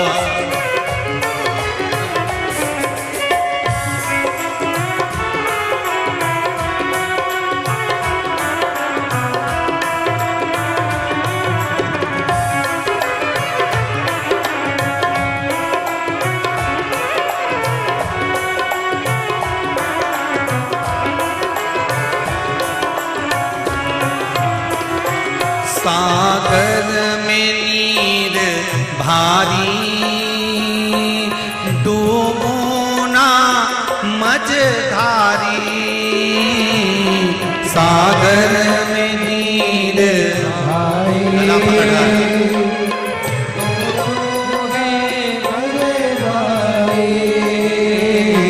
सागर में नीर भारी डूबो ना मझधारी। सागर में नीर भारी तू होना मझधारी। प्रभु करुणा अब देवी मैं शरण पड़ी तेरी। प्रभु करुणा अब मेरी मैं शरण पड़ी। प्रभु करुणा अब तेरी मैं शरण पड़ी तेरी। प्रभु करुणा अब मेरी मैं शरण पड़ी। मैं शरण पड़ी तेरी। मैं शरण पड़ी तेरी। मैं शरण पड़ी तेरी। मैं शरण पड़ी तेरी। मैं शरण पड़ी तेरी। मैं शरण पड़ी तेरी। मैं शरण पड़ी तेरी। मैं शरण पड़ी तेरी। सुनो नाथ अरज मेरी। मैं शरण पड़ी तेरी।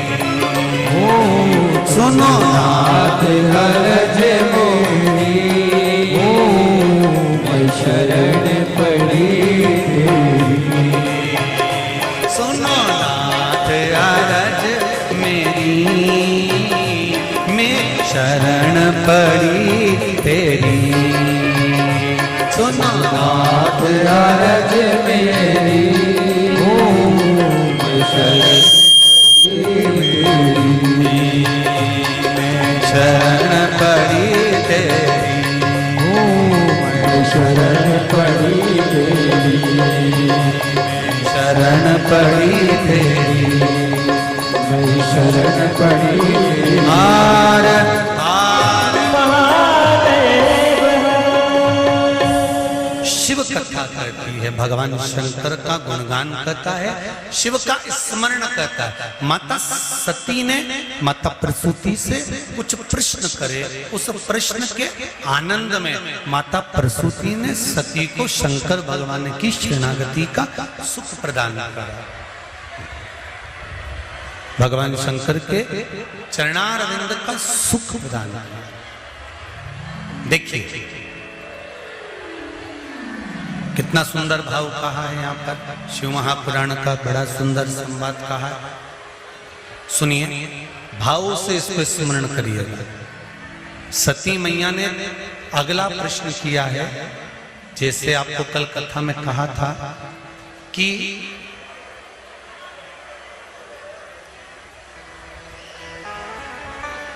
ये लोग जो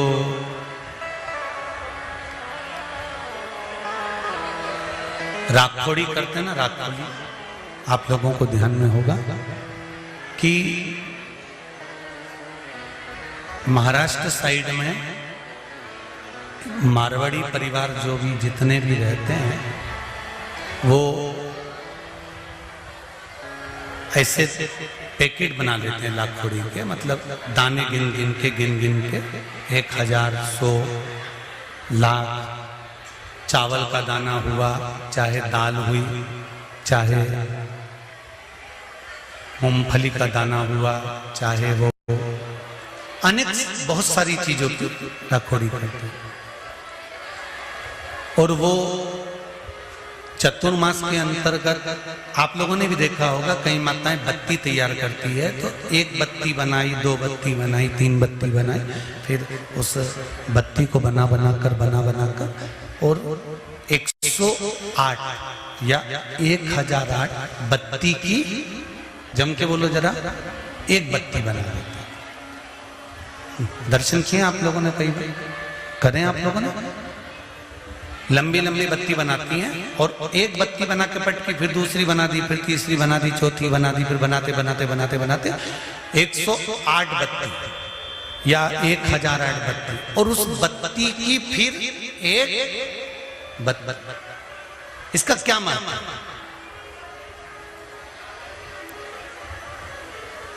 जितने लोग आस्था चैनल पर सुन रहे हैं, जितने फेसबुक यूट्यूब पर सुन रहे हैं, जरा ध्यान से सुन। लाखोड़ी का मतलब क्या होता है कि हमने जो चिरौंजी ली वो इतनी ले ली, हमने तिल्ली ली तो इतनी ले ली, हमने गिन गिन के चावल का दाना की लाखोड़ी करी, हमने इसकी लाखोड़ी करी। तो उसका मतलब क्या? उसका फल क्या?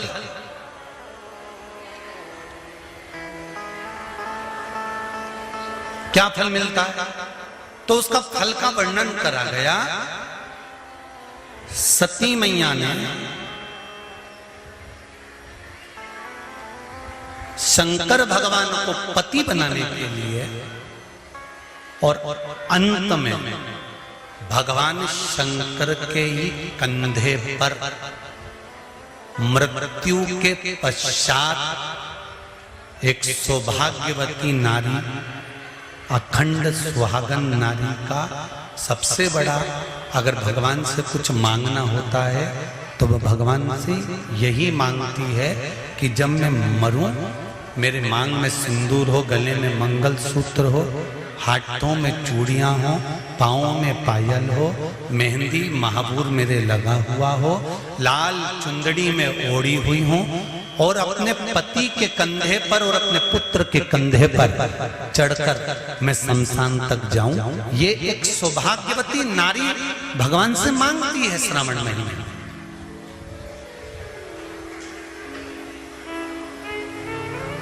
इस लाखोड़ी का मतलब क्या है? एक बत्ती, दो बत्ती, तीन बत्ती, चार बत्ती, पांच बत्ती, छह बत्ती, सात बत्ती, और उस बत्ती को फिर 108 पूरी होने पर, 1008 पूरी होने पर उस बत्ती को फिर बांधकर एक करा जाता है। इस बत्ती का मतलब क्या है? क्या मतलब है? क्या महत्व है? अभी आपको कथा में कहा था कि गेहूं के 21 दाने लिखा है कि जिस दिन 26 तारीख को शाम को 7 बजे से लेकर 8 बजे तक हम ऑनलाइन शिव जी का अभिषेक करें शिवरात्रि के दिन, तो गेहूं के 21 दाने, चावल के 108 दाने। तो क्या हम एक दाना चढ़ाएंगे तो क्या शिव स्वीकार नहीं करेगा? हम चावल का एक दाना चढ़ाएंगे तो क्या शंकर स्वीकार नहीं करेगा? क्या हम श्रावण महीने में 1 लोटा पानी चढ़ाएंगे, 1 लोटा जल का चढ़ाएंगे तो क्या शंकर स्वीकार नहीं करेगा? शंकर भगवान तो भोले भक्त हैं कि वश में हैं, स्वीकार करेगा। पर हम जो श्रवण करते हैं,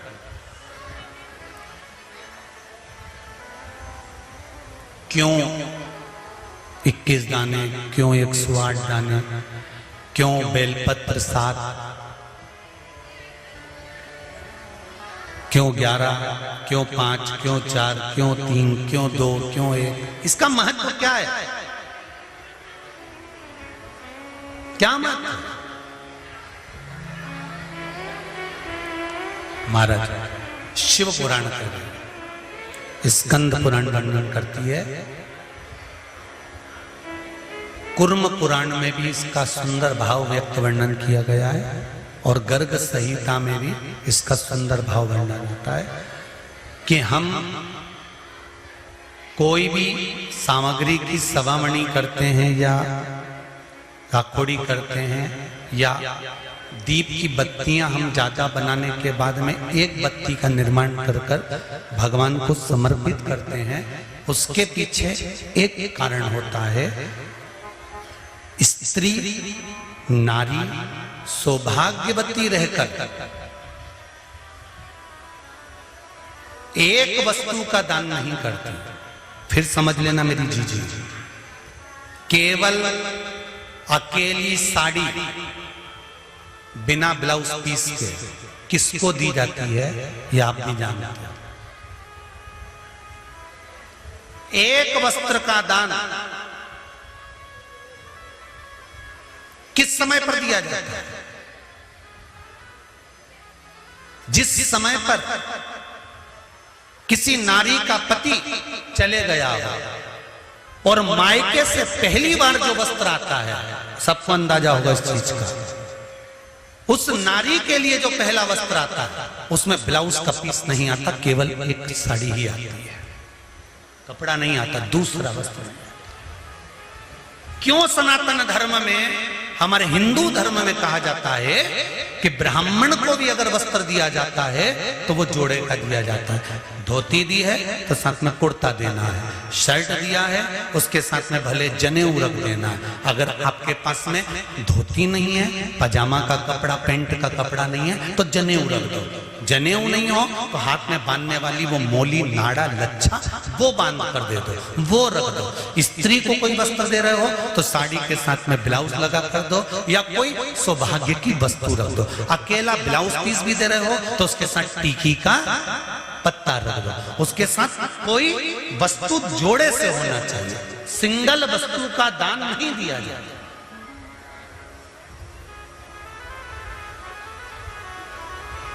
बहुत अच्छे से समझ लेना भाई, थोड़ा सा त्योहार होना आ रहे हैं, आप लोगों से भी कोई गलती ना हो तो स्मरण करना कि हम अगर कोई वस्तु का दान दे रहे हैं तो वो एक से अधिक में जब देते हैं तो नारी के लिए अखंड सौभाग्य का। अब सती मई, किसी ने एक प्रश्न करा था, 3-4 कथा निकल गई होगी उस समय पर, किसी का एक मोबाइल पर प्रश्न था, किस सती मैया ने कौन सा व्रत किया था जब सती जलकर भस्म हो गई थी तो शंकर भगवान ने उसको कंधे पर उठाया था और कंधे पर उठाकर सती मैया को लेकर भगवान शंकर ने तांडव किया था। सती ने ऐसा कौन सा पुण्य कर दिया था जो अपने पति के कंधे पर बॉडी पड़ी हुई है, लाश पड़ी हुई है, शव पड़ा हुआ है और सती मैया के शव को लेकर शंकर नाच रहे हैं, शिव तांडव कर रहे हैं।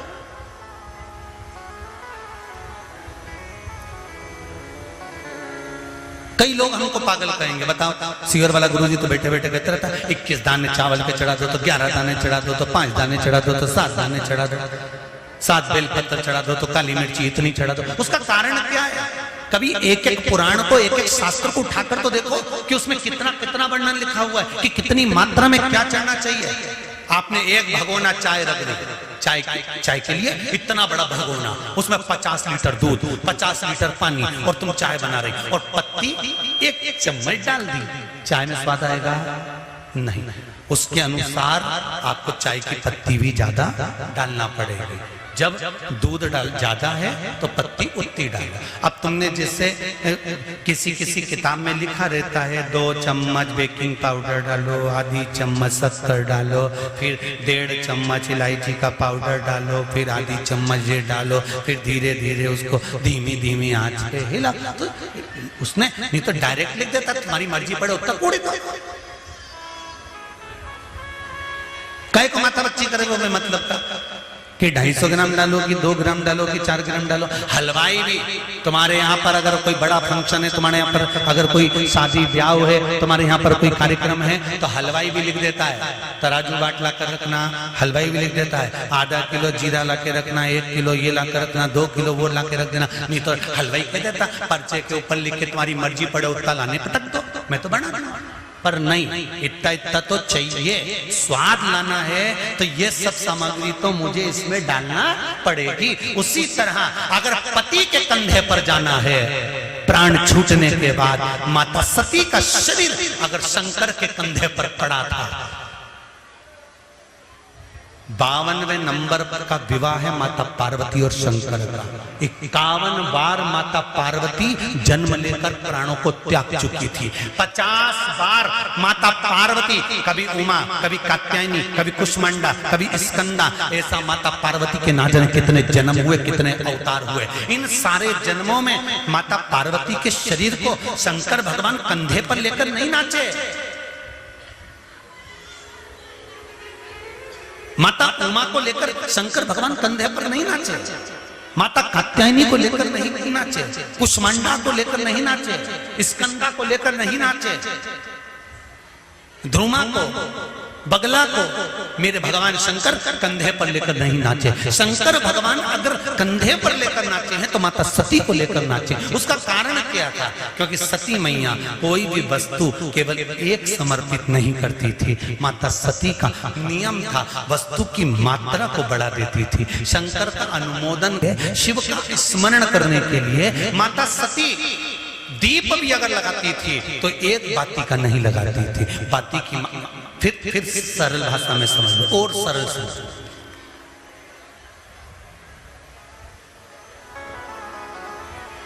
दूल्हा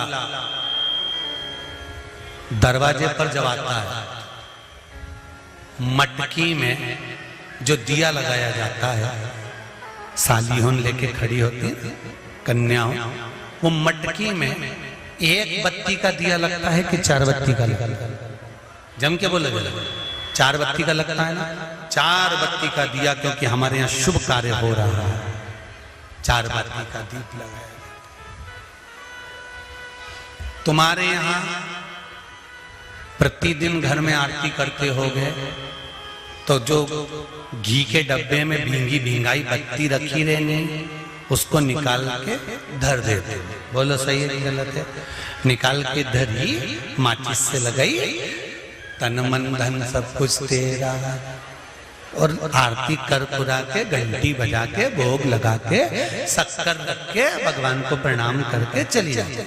अब तुम्हारे यहाँ सत्यनारायण भगवान की तुमने कथा करवाई तो जो घी की बत्ती लगी वो तो लगी, उसके अलावा एक दिए में कपूर अलग से लगाया। मतलब कितनी बाती हो गई?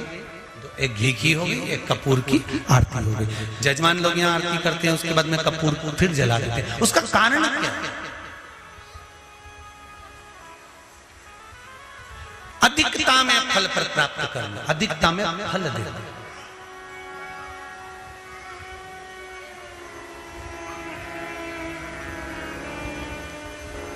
साल, 2 साल, 4 साल, 6 साल में आप भी प्रयास करा करो, पतली पतली बत्ती बनाकर 108 गिनकर घी में जब उसको पूरी बांध लो, घी में भिगो कर रख लो। कोई घर में विशेष कार्य हुआ या कहीं तीर्थ गए, कहीं गंगा जी के घाट पर गए, सरयू, मंदाकिनी, नर्मदा, गोदावरी, छिपरा आदि कादि के घाट पर गए तो उस बत्ती को प्रकट कर कर जलाकर रख दिया।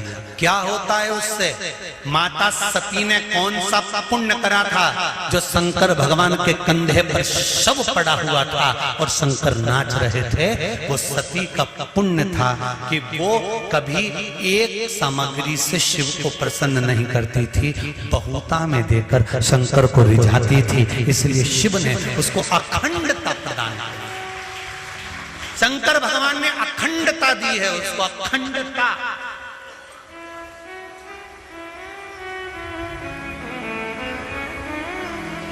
वल्ली देवी ने एक कलश, देवसेना ने एक कलश, भाग विभाजित हो गए थे। भाग विभाजित।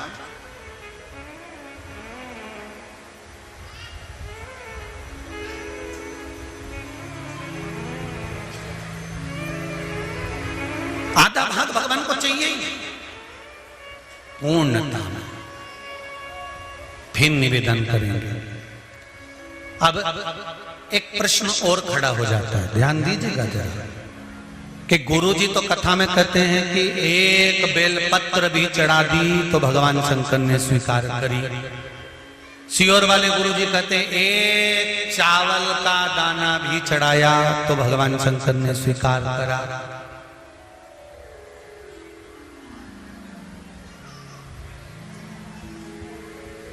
इसका क्या भाव है? इसका क्या भाव, इसका क्या महत्व है? तो वो भी समझ लेना जरा अच्छे से, बहुत ध्यान से समझना जरा। बाती शंकर जी के मंदिर के बाहर लगाई है। कहां लगाई है? मंदिर के बाहर। कपड़े दान करे मंदिर के बाहर। पंडित जी जब मंत्र बोलते हैं तो कहते हैं एक बेलपत्रम, एक बेलपत्र मात्र, एक चावल का दाना। सियोर वाला महाराज भी कहता है कि एक चावल का दाना शंकर भगवान को समर्पित कर दो, एक बेलपत्र समर्पित कर दो, एक लोटा जल समर्पित कर दो, एक फूल की मात्र एक पंखड़ी भी चलाई तो भगवान शंकर इसको स्वीकार करेंगे। इसका महत्व क्या है? तो लिंग पुराण में लिखा है जब शंकर भगवान पर, शिवलिंग पर कोई एक वस्तु भी समर्पित होती है तो वहां शंकर जी का नाम बदल जाता है और शिव जी का नाम लक्षेश्वर महादेव हो जाता है। कौन से महादेव हो जाते हैं? लक्षेश्वर।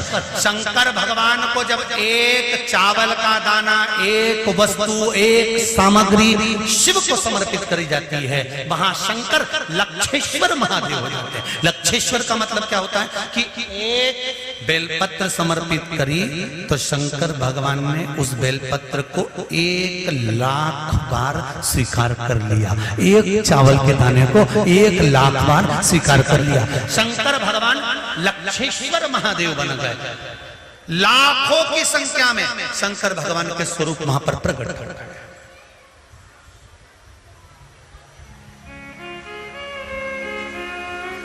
आप में से कितने लोग हैं जो क्षिप्रा नहाए थे?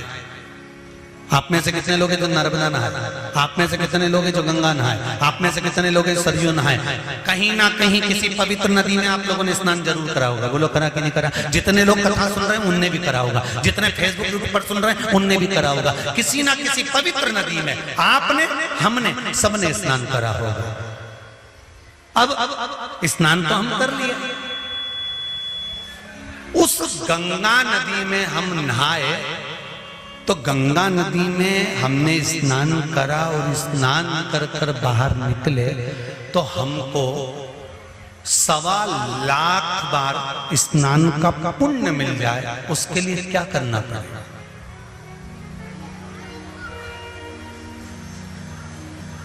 एक डुबकी लगाए हो महाराज और कह रहे हो कि 1,25,00,000 डुबकी का फल चाहिए, तो क्या करोगे? 1,25,00,000 डुबकी का फल पाने के लिए क्या करना पड़ेगा? केवल एक काम, जिस पवित्र नदी का स्नान कर रहे हो उस पवित्र नदी की बालू का, बालू मतलब रेत का, बालू का शिवलिंग का निर्माण करना, उसका पूजन करना।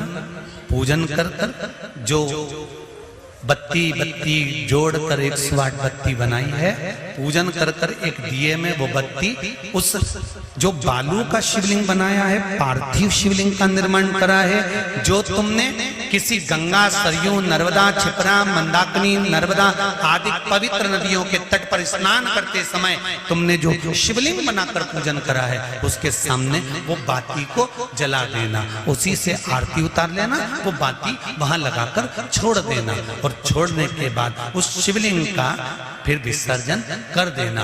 विसर्जन कर कर उसी जल को अपने ऊपर छींट लेना। 1,25,00,000 डुबकी का फल एक ही क्षण में प्राप्त होता है।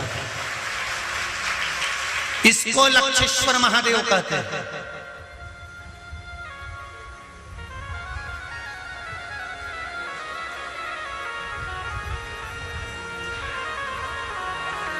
इसको लक्षेश्वर महादेव कहते हैं। महाराज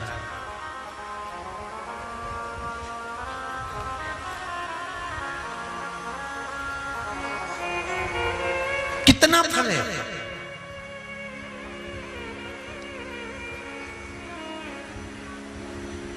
एक चावल का दाना समर्पित करने का कितना फल है, एक बेलपत्र समर्पित करने का कितना फल है, एक पुष्प की एक पंखड़ी समर्पित करने का कितना फल है।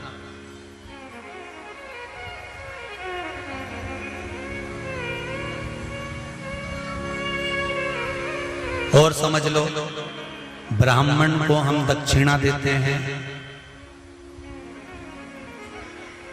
भांजा भांजी को हम भेंट देते हैं, बहन बेटी को हम कुछ रुपए देते हैं।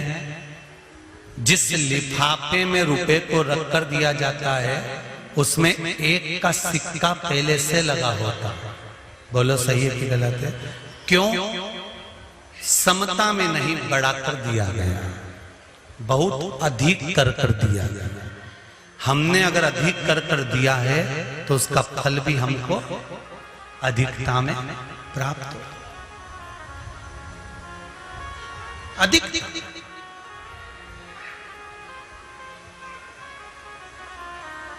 वो तो कहीं कहीं का होता है जो सोच विचार में थोड़ी गड़बड़ी कर सकता है। एक हमारे मित्र हैं, एक जगह जन्मदिन पर गए तो वहां उन्होंने जन्मदिन पर 5 रुपए लिफाफे में रखे। तो हमने कह दिया, क्यों रे ओ प्रकाश, उसके यहाँ जन्मदिन पर जा रहा है और 5 रुपए रख रहा है? तो क्या हमने जन्मदिन मनाया था 8 साल पहले, तब उसने भी तो 5 रुपए रख के दिए थे। तो हमने कहा 8 साल पहले 5 रुपए की महत्वता थी, अब तो 5 का 10 हो गया, तो 10 तो दो।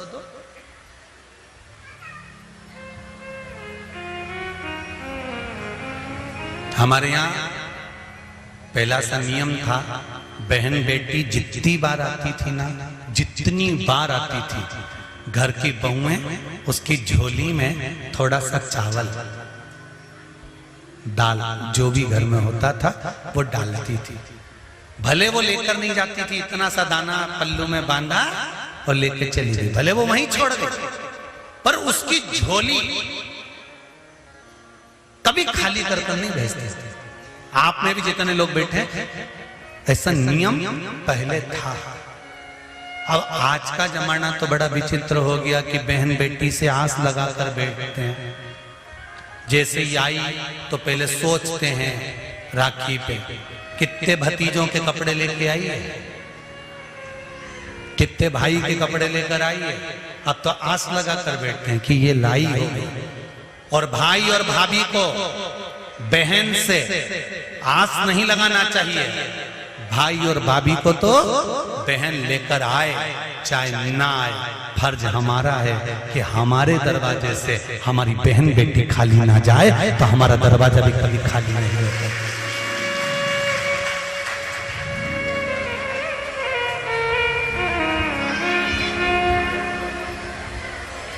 कितना अंतर है, कितना।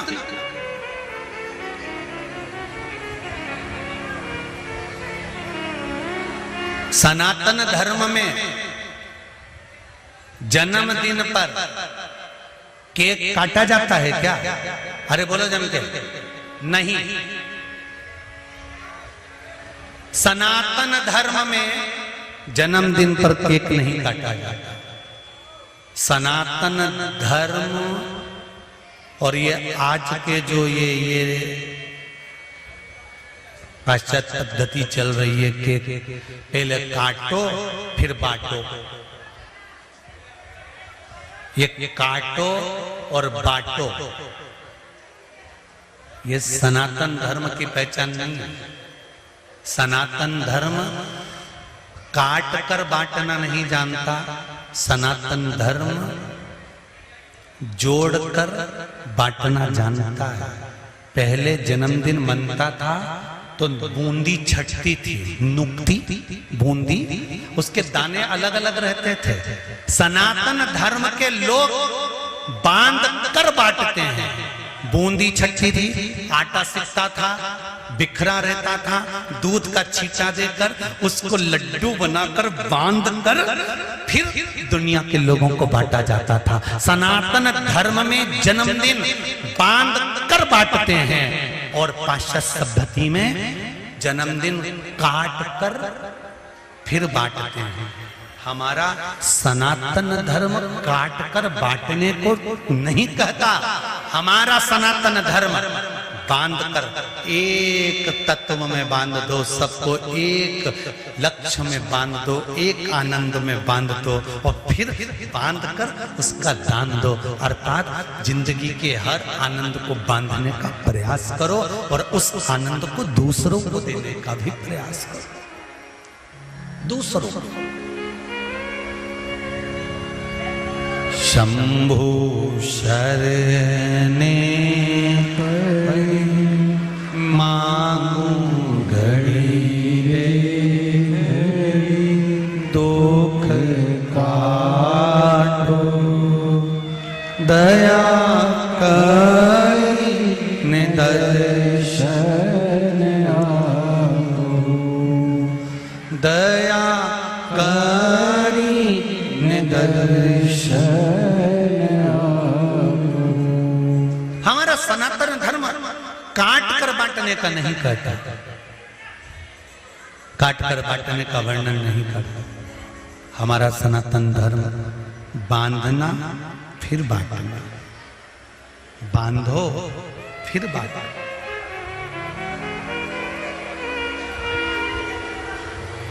बोल लक्षेश्वर महादेव की, कुबेरेश्वर महादेव की।